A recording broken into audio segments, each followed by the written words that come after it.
Bismillahirrahmanirrahim. Assalamualaikum warahmatullahi wabarakatuh. Alhamdulillahirrabbilalamin. Wassalatu wassalamu ala asyrafil anbiya'i wal mursalin wa ala alihi wa sahbihi ajmain. Amma ba'du. Sahabat-sahabat yang dicintai Allah, berjumpa lagi di acara Wardah Ramadan Campaign Collaboration. Alhamdulillah kita berjumpa di acara yang sangat bagus sekali ya, sangat inspiratif ya. Selalu ada bahagia ya. Saat ini kita Ramadan yang luar biasa ya, bulan Ramadan yang unik tahun 2020 ini, karena memang pada saat ini kita semuanya diminta untuk lebih sering atau bahkan ya tetap di rumah saja ya. Jadi kalau saat ini di rumah saja ya, kita berharap rumah kita itu aman dan nyaman. Tentu rumah kita aman karena kita jaga, kemudian kita jaga kebersihannya, jaga keamanannya, jaga keamanan ekonomi, jaga anak-anak, jaga pasangan hidup kita. Kita ajarkan mereka hidup sehat, ya, makanan juga makanan sehat dan sebagainya. Mungkin sudah aman, ya. Tinggal yang kita tingkatkan adalah kenyamanannya. Kenapa? Karena kita, ya, yang biasanya di dalam kehidupan satu minggu saja ada waktu-waktu kita di luar, termasuk anak-anak sekolah atau buat ayah bunda yang bekerja, tapi sudah berapa lama ini kita semuanya ya lebih banyak di rumah. Walaupun tentu rumah ini adalah tempat yang sangat menyenangkan, rumahku surgaku. Hanya itu tadi, bagaimana caranya kita ya membuat rumah ini lebih nyaman. Caranya adalah kita harus tahu bahwa di otak manusia ini gambar otak manusia. Otak manusia ini rupanya Allah berikan tempat-tempat atau kelenjar-kelenjar yang di dalamnya menghasilkan hormon-hormon bahagia. Kalau kita lihat otak ini terdiri dari dua, kanan dan kiri. Itu persis di tengah otak, pertemuan dua alis agak diangkat ke atas gitu ya. Ini kalau dibor ke dalam, warna kuning ini dibor ke dalam, itu ada kelenjar yang namanya kelenjar pituitary. Kelenjar itu menghasilkan hormon-hormon bahagia. Hormon-hormon bahagia itu terkenal ada 4 jenis ya, ada dopamin, oksitosin, ya, serotonin dan endorfin. Ya. Jadi itu hormon-hormon bahagia yang memang Allah simpan atau letakkan di dalam otak manusia. Di sebuah kelenjar namanya kelenjar pituitary. Ini yang harusnya kita sering stimulasi. Bagaimana caranya menstimulasi? Sebetulnya ada cara gampang menstimulasi hormon bahagia tersebut, ya ada 5. Yang pertama yaitu tersenyum. Ya.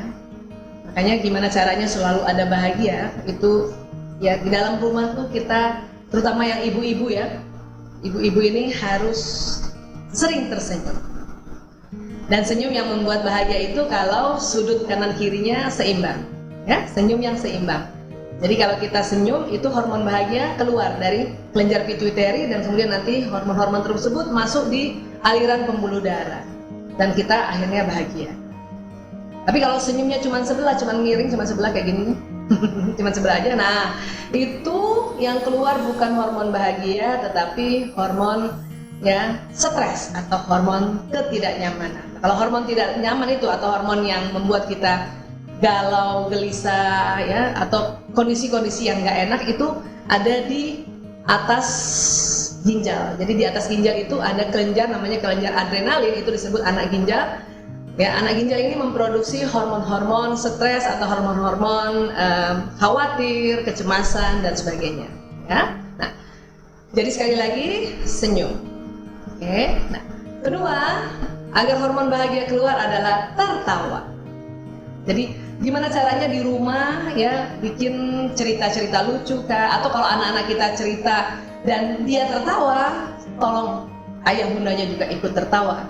Jangan anak tertawa, kita tidak tertawa. Kenapa? Karena dengan tertawa mengeluarkan hormon bahagia. Apalagi yang bisa mengeluarkan hormon bahagia ya. Yang ketiga adalah bergerak. Makanya mengapa walaupun kita di rumah ya, sebisanya kita juga ada olahraga kecil ya, atau gerakan-gerakan yang membuat ya kita bisa bahagia. Nah, beruntungnya buat umat Islam, kenapa? Karena ibadah khususnya yaitu sholat ya itu berupa gerakan-gerakan. Dan gerakan yang teratur ini pada saat setelah kita lakukan, maka hormon bahagia akan keluar. Itu makanya kenapa habis sholat kita merasa sangat nyaman. Kemudian apalagi yang keempat adalah dibelai atau dipeluk. Ya, jadi kalau yang masih punya anak-anak, terutama anak-anak yang masih kecil, itu sering-seringlah dipeluk, sering-seringlah dibelai, sering-seringlah diusap-usap kepalanya, ya, diberikan sentuhan fisik. Mengapa? Karena rupanya kalau kita disentuh fisik, itu akan keluar hormon bahagia. Terutama perempuan. Kulit perempuan ini ya jauh lebih cepat terstimulasi apabila dibelai, dipegang, disentuh, maka hormon bahagia akan keluar dan membuat kita merasa sangat nyaman. Ya. Yang kelima apa? Yang kelima ini ngaji atau nyanyi. Nah, ini. Jadi makanya supaya kita bahagia, maka kita harus ya selalu ngaji. Dan Ramadan ini luar biasa, ini bulan dimana turunnya Al-Quran pertama kali.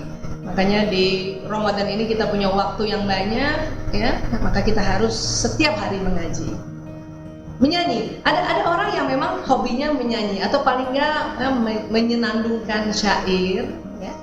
Nah, itu juga buat ibu-ibu yang suka bersenandung, ya, bisa juga menyenandungkan lagu-lagu atau sekalian bersalawat. Ya. Jadi dengan bersalawat, ya, kita bisa menstimulasi hormon bahagia di otak kita. Ya, jadi 5 itu yang bisa kita lakukan. Kenapa? Karena otak manusia ini Allah kasih tempat ya keluarnya hormon bahagia.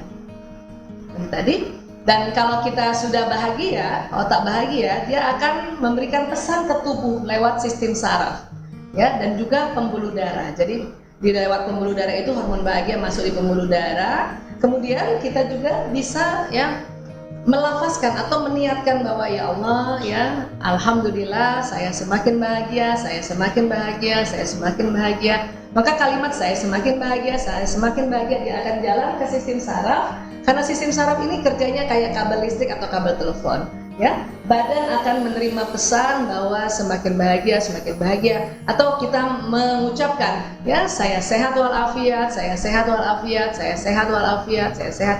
Maka dia katakan saya sehat walafiat, saya sehat walafiat. Maka seluruh badan pasti sangat senang dengan informasi sehat walafiat. Bahkan sesungguhnya badan manusia ini senang sekali dengan kalimat basmalah. Bismillahirrahmanirrahim. Ya. Maka kalimat basmalah jalan Bismillahirrahmanirrahim dibawa oleh sistem saraf, kemudian seluruh sel-sel di tubuh mendapat informasi tentang Bismillahirrahmanirrahim dengan nama Allah yang Maha Pengasih lagi Maha Penyayang. Itu semua organ tubuh kita sangat bahagia. Demikian juga kalimat-kalimat thayyibah yang lain, kalimat-kalimat zikir, dan juga kalimat-kalimat yang kita bacakan dari kitab suci Al-Quran. Makanya badan ini senang sekali kalau kita membaca Al-Quran, karena apa yang kita baca dia akan jalan. Tetapi sistem saraf ini juga ya sebaliknya, kalimat-kalimat negatif juga bisa jalan lewat sistem saraf. Makanya mengapa kalau kita sering mengeluh maka keluhan itu akan jalan. Ada orang misalnya mengeluh ya, aduh bosen nih di rumah, bosen ya, dia bosen. Lama-lama badan pun bosan. Ya, aduh nggak enak nih di rumah, nggak enak. Wah saya bisa sakit nih di rumah, bisa sakit, akhirnya sakit betul-betul sakit. Jadi apa yang diucapkan akan jalan di sistem saraf, baik kalimat positif maupun kalimat negatif. Untungnya Allah Maha Adil, masya Allah, ya luar biasa, subhanallah, alhamdulillah, wa la ilaha illallah, Allahu akbar.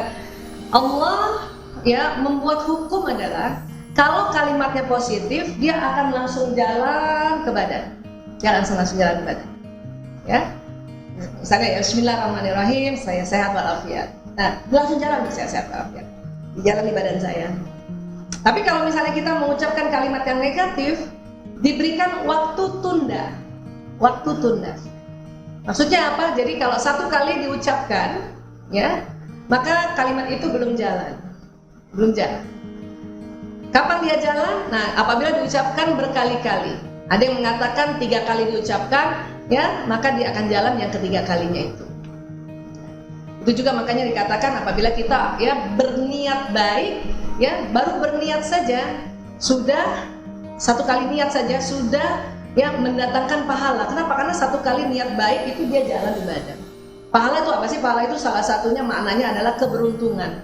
Artinya kalau kita niat baik ya, badan ini beruntung. Kenapa? Karena akan mengarah ke hal-hal yang baik. Nah, tapi kalau berniat buruk, baru berniat ya, itu tidak dianggap dosa, baru berniat saja ya. Kenapa? Karena memang di dalam waktu tunda baru satu kali niat dia tidak jalan. Tapi kalau sudah berkali-kali maka dia akan jalan. Sehingga makanya niatan buruk setelah dilakukan baru dapat dosa, ya, dan hitungnya satu. Tapi baru diniatkan dia tidak dapat dosa. Kenapa? Karena memang dia belum jalan. Tapi niat baik baru diniatkan dia sudah dapat pahala satu, dan apabila dilakukan dia akan mendapat pahala yang berlipat ganda. Ya, ini dia. Jadi setiap apa yang kita ucapkan itu jalan di sistem saraf. Apa yang kita lihat jalan di sistem saraf. Apa yang kita dengar juga jalan di sistem saraf. Apa yang kita pikirkan juga jalan di sistem saraf. Makanya mengapa kita nggak boleh terlalu overthinking, terlalu banyak mikir. Nanti gimana, nanti gimana, nanti gimana, nanti gimana. Ya, apa yang terjadi maka ya nanti gimana dia akan jalan ke sistem saraf. Akhirnya badan bingung juga. Ya. Nah, di dalam otak juga itu ada ya otak emosi. Oke, ada otak emosi, sehingga kadang-kadang otak emosi ini juga perlu kita kendalikan atau perlu kita pahami. Ya, bagaimana caranya? Yaitu tadi dengan cara setiap ada ya emosi atau setiap ada musibah, Allah sudah ajarkan kita ya. Kita lihat dalam surat Al-Baqarah ayat 155 156, dan sungguh kami akan menguji kalian dengan sedikit rasa takut dan rasa lapar, kekurangan harta, jiwa dan buah-buahan. Dan berikan kabar gembira untuk orang-orang yang bersabar, yaitu orang-orang yang apabila ditimpa musibah mereka mengucapkan inna lillahi wa inna ilaihi raji'un. Jadi apabila kita ditimpa musibah, ada rasa duka, ada rasa ketakutan, diminta kita untuk sebut ya, ucapkan inna lillahi wa inna ilaihi raji'un. Kenapa? Karena pada saat kita mengucapkan inna lillahi wa inna ilaihi raji'un, otak emosi yang di tengah otak itu dia akan terkendali atau termanage atau dia di-off-kan. Sehingga apa? Sehingga yang tadinya kita sedih dia akan naik lagi menjadi ya bahagia atau menjadi semangat ya atau menjadi bersyukur ya. Dan apalagi selain innalillahi wa inna ilaihi raji'un, yang diajarkan oleh Rasulullah SAW pada kita adalah memperbanyak istighfar. Oke. Siapa saja rutin membaca istighfar, maka Allah akan memberikan solusi atas setiap kesulitannya, penyelesaian bagi setiap permasalahannya, dan dia akan memberinya rezeki dari jalan yang tak terduga. Ya, banyak sekali faedah atau keuntungan istighfar, tetapi satu hadis ini saja sudah dikatakan 3 keuntungan istighfar. Ya, apa? Diberikan solusi. Jadi Allah memberikan solusi terhadap ya atas setiap kesulitan. Ya, apalagi penyelesaian bagi setiap permasalahan. Dan satu lagi, setiap kita istighfar ya, Allah akan memberinya rezeki dari jalan yang tak terduga. Maka sekarang saat kita seperti ini, ada ketakutan-ketakutan yang seperti ini, maka diminta udah tidak terlalu banyak mengeluh, stop mengeluh ya, perbanyak istighfar. Ibu-ibu juga begitu, barangkali nanti buka dompet uangnya nggak ada ya, langsung saja istighfar, astagfirullahaladzim, astagfirullahaladzim, ya, nggak usah, kalau nggak punya uang nggak usah mikir mau minta sama siapa dulu, atau nggak usah mikir mau pinjam siapa dulu, istighfar dulu, astagfirullahaladzim ya Allah, astagfirullahaladzim ya Allah, astagfirullah. Maka nanti Allah akan memberi petunjuk ya, dan Allah akan memberi rezeki dari jalan tak terduga. Kita nggak tahu tiba-tiba ada yang kirimin makanan ya, itu kan juga rezeki ya. Kita nggak tahu tiba-tiba ada yang dikirimin takjil, itu juga rezeki. Kita nggak tahu nih ya, apa ada THR bulan Ramadan ini, nggak usah dipikirin, itu istighfar aja terus. Ya, kapan kita takut tidak punya apa-apa di Ramadan dan nanti Lebaran, nanti istighfar lagi, istighfar lagi. Kenapa? Karena ini yang memang diajarkan oleh Rasulullah SAW. Dan ini sangat mujarab ya, untuk selalu ada bahagia di dalam rumah kita. Nah ini dia. Sekali lagi, sistem saraf ini selalu membawa setiap pesan, apa yang diucapkan, apa yang didengar, apa yang dilihat, apa yang dipikirkan, dan apa yang dirasakan emosi kita. Ya, dia akan jalan sistem saraf. Nah, tubuh manusia dia bukan hanya badan seperti ini saja, tubuh manusia itu ya Allah berikan seperti ini. Ada badan seluler, ada badan bioplasmik. Jadi tubuh kita ini bercahaya, tubuh kita ini ada nurnya, tubuh kita ini ada gelombang elektromagnetik. Ya, tubuh kita ini ya sebetulnya adalah gadget alamiah. Gadget sebetulnya pertama kali gadget atau telepon genggam itu diciptakan itu oleh salah satu karyawan dari sebuah perusahaan besar telepon genggam ya, namanya merek Motorola. Mungkin ya pernah orang tua teman-teman yang punya telepon sebesar batu bata ya, itu dia terinspirasi membuat telepon genggam itu dari tubuh manusia. Jadi kayak gini sebetulnya. Ya, jadi manusia itu punya sinyal. Nah, sinyal manusia inilah yang selalu membawa pesan. Apa? Pesan doa, pesan niat, dan pesan prasangka. Jadi kalau kita selalu takut, nggak punya uang, ya, nah, itu nanti didorong ya, sinyal ini terbroadcast. Ya, setelah jalan di tubuh udah ketakutan, akhirnya tubuh sakit. Ya, pesan itu didorong oleh badan sinyal kita ke alam semesta. Dan sinyal ini punya sifat dia menarik peristiwa, menarik kejadian, menarik benda, dan menarik juga orang. Yang seperti apa yang kita ucapkan. Jadi kalau kita misalnya ya bahagia, maka badan pun bahagia. Kemudian bahagianya terdorong ke alam semesta dan ditarik peristiwa yang tambah kita bikin bahagia. Ya, rezeki itu Allah yang atur. Tetapi itu tadi Allah ya sudah buat mekanisme dalam tubuh manusia, ya tarikannya itu adalah dari manusia itu sendiri. Jadi di dalam ya kondisi sekarang kita diminta, kalaupun sedih, ada rasa takut sedikit, ada rasa khawatir sedikit, diminta cepat-cepat untuk diangkat atau move on dari rasa itu. Tekniknya ada dua tadi, kita disuruh baca innalillahi wa inna ilaihi raji'un, dan kemudian disuruh perbanyak istighfar. Dan tentunya kalimat thayyibah yang lain, ya. Nah, insya Allah seperti itu. Kemudian kita bicara lagi yang baik-baik. Jadi untuk mengganti prasangka negatif ke prasangka baik, yaitu itu tadi saya biasanya menggunakan teknik namanya 3M. M pertama mengaku, ya. Jadi kalau kita takut bahwa, aduh, ya nanti ada uang nggak ya Lebaran, misalnya gitu ya. Nah itu harus ngaku, ya Allah, saya takut ya Allah, saya khawatir ya Allah, nanti Lebaran tidak ada uang. Nah, M pertama. M kedua, ya kita mengangkat, ya Allah angkat takutku. Ya, karena kita memang harus move on. Jadi di otak kita ini ada otak emosi, emosi itu harus diangkat. Ya Allah angkat takutku, ya Allah angkat khawatirku. Astagfirullahaladzim, innalillahi wa inna ilaihi raji'un. Ya. Dan M yang ketiga meminta. Jadi kalau gitu maunya apa? Ya Allah, mohon ya Allah lapangkan rezeki kami, ya Allah lapangkan rezekiku, lapangkan rezeki suamiku, lapangkan rezeki anak-anakku, lapangkan rezeki adik-adikku. Ya, ini Ramadan berkah ya Rob. Maka kalimat permintaan itu nanti akan jalan lewat sinyal ini dan nanti akan ditarik peristiwa itu. Ya. Dunia ini tidak pernah diam meskipun dalam keheningan selalu bergetar dalam vibrasi yang tidak tertangkap panca indera. Manusia selalu keluar sinyalnya, walaupun tidur pun dia keluar sinyal. Ya. Dan apalagi manusia adalah magnet dan setiap detil peristiwa yang dialaminya datang atas daya tarik undangannya sendiri. Jadi kalau kita sedih, nggak cepat-cepat kita delete dengan istighfar, maka nanti akan ditarik peristiwa yang tambah sedih. Marah, kita nggak cepat delete dengan istighfar, maka akan ditarik peristiwa yang tambah bikin kita marah. Takut, maka yang ditakutkan itu terjadi. Ya.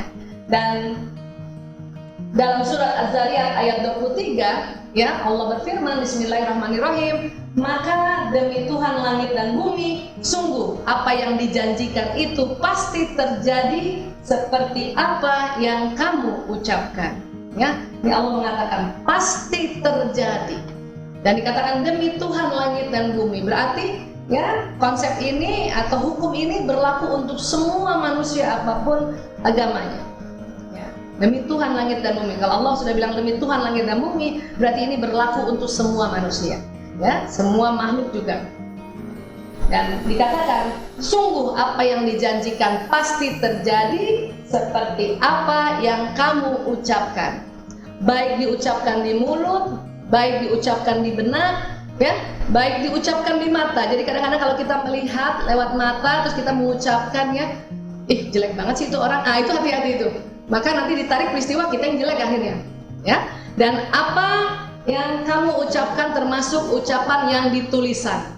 Maka hati-hati membuat status, hati-hati membuat tulisan-tulisan di media sosial. Kenapa? Karena dia akan menarik peristiwanya dan kita yang kena sendiri. Ya, baik, sekali lagi sahabat-sahabat Fillah, sahabat-sahabat yang dirahmati Allah yang bergabung di acara Wardah ini, ya, inilah ada selalu bahagia di dalam rumah kita, bahkan di dalam diri kita. Tinggal kita yang mau nyalakan atau tidak.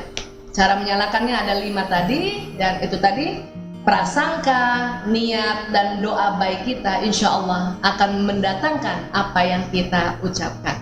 Terima kasih. Wabillahi taufiq wal hidayah. Assalamualaikum warahmatullahi wabarakatuh.